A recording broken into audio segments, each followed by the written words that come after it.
Bonjour à tous, aujourd'hui une nouvelle vidéo sur un nouvel indice qui est assez connu mais qui est peu utilisé par les investisseurs car ils ont certaines peurs sur cet indice. Je vais parler de l'indice MSCI Emerging Markets, donc l'indice reflétant la performance des marchés émergents. C'est un indice que je trouve très intéressant en termes de diversification, puisqu'en la plupart du temps on parle de l'indice World pour le monde, l'indice Standard Poor's 500, Standard Poor's 500 pour les 500 plus grosses capitalisations américaines.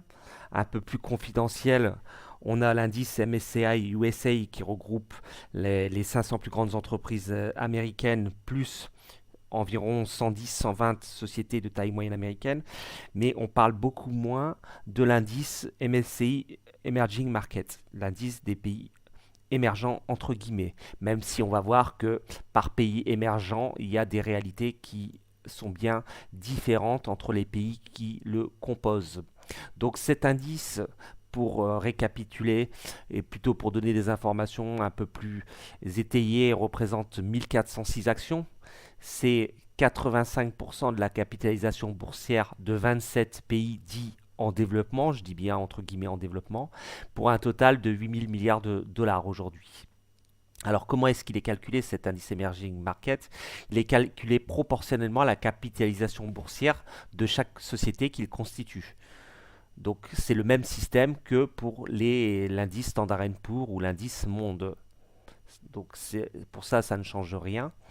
Cet indice a été créé officiellement en 1988 et on voit sa progressivité qui est importante depuis 88 puisqu'il a surperformé l'indice Monde les premières années, voire les deux premières années de sa création, première décennie de sa création, pour ensuite stagner pendant très longtemps.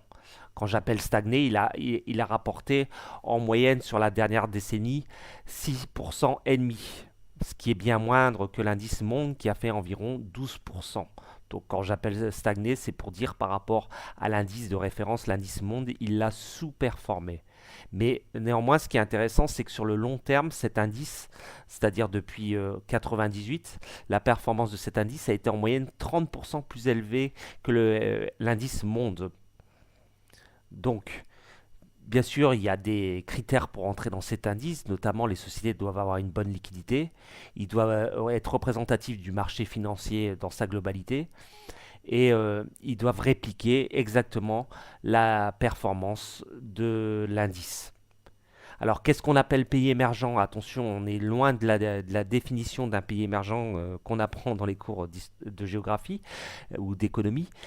Là, ce qu'on appelle un pays émergent, on s'aide de ça pour classifier ce facteur avec le PIB par habitant, la taille du marché, le volume d'échange et la liquidité du marché, et ainsi que l'accès au marché. Est-ce que le marché est accessible facilement? Donc, c'est comme ça qu'on considère les pays émergents. Il y a des géants, bien sûr, parmi ces capitalisations, des géants en termes de pays comme la Chine et la Corée du Sud. La Chine qui est le pays le plus représenté dans cet indice, avec des énormes capitalisations, donc Tencent, bien sûr, pour la Chine, et Samsung, que tout le monde connaît, pour la Corée du Sud. Alors, il y a des fluctuations. Par exemple, on a remarqué que quand on parle de pays émergents, on peut quitter ce classement. Par exemple, en mai 2009, Israël a rejoint les pays développés et a quitté les pays émergents puisqu'il n'était plus considéré, et je pense à juste titre, comme un pays en voie de développement. Ça l'a pas été, ça ne l'était pas depuis des décennies d'ailleurs. Et en juin 2013, le Qatar, les Émirats arabes unis et la Grèce ont été ajoutés aux pays émergents.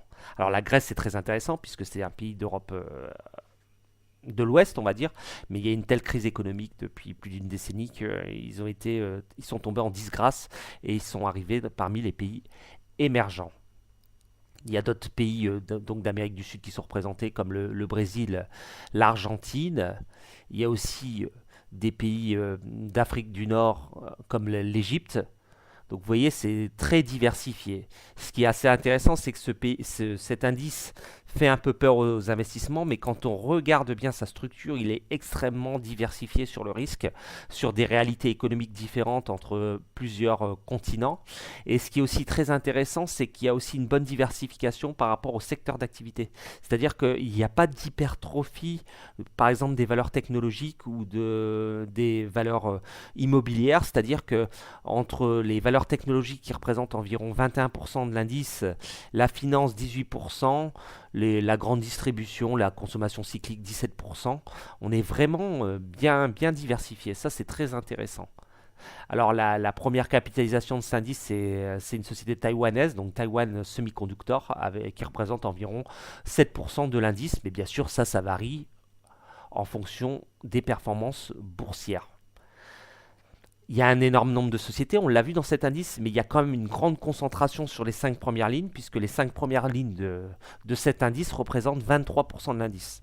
Donc il y a quand même un risque qui repose sur les 5 premières sociétés composantes de cet indice, mais c'est quand même des mastodontes, donc il n'y a pas trop de risque par rapport à ça. Il y a un poids prépondérant de l'Asie, hein, comme on l'a vu, puisqu'il y a beaucoup de sociétés chinoises, sud-coréennes et taïwanaises, et un peu indiennes aussi, qui représentent donc au total les 3 quarts de l'indice. Et le premier pays de l'indice qui n'est pas une société, qui n'est pas un pays asiatique, c'est le Brésil avec 5% de la capitalisation de cet indice. Il y a que 2 pays africains donc, qui sont présents dans cet indice. Alors l'Égypte au nord de l'Afrique et l'Afrique du Sud, qu'on estime 2 pays qui peuvent rentrer de par leur structure boursière et par la sécurité de leur bourse dans cet indice. Ce que je suis étonné, c'est qu'il n'y a pas certains pays comme le Maroc, mais bon, ça c'est des choix du gérant, puisque il me semble que la bourse marocaine est aussi une bourse qui est structurée de façon sécurisée pour les investisseurs. Enfin bref. Voilà, donc en fait, pour moi, ce que je vois, c'est que cet indice est intéressant sur le long terme, dans un but de diversification pour un investisseur débutant. Donc si vous avez un investissement sur l'indice monde, il est bien de le compléter à hauteur de portefeuille avec cet indice pays émergents, Emerging Markets. Vous pouvez l'acheter via un ETF ou via certaines assurances vie, où vous pouvez choisir vous-même vos supports dans l'assurance vie. Cet indice, certains ETF le rendent éligible au PEA, ce qui est intéressant. Alors vous allez me dire pourquoi au PEA, puisque normalement au PEA c'est uniquement les valeurs européennes qui sont éligibles au PEA.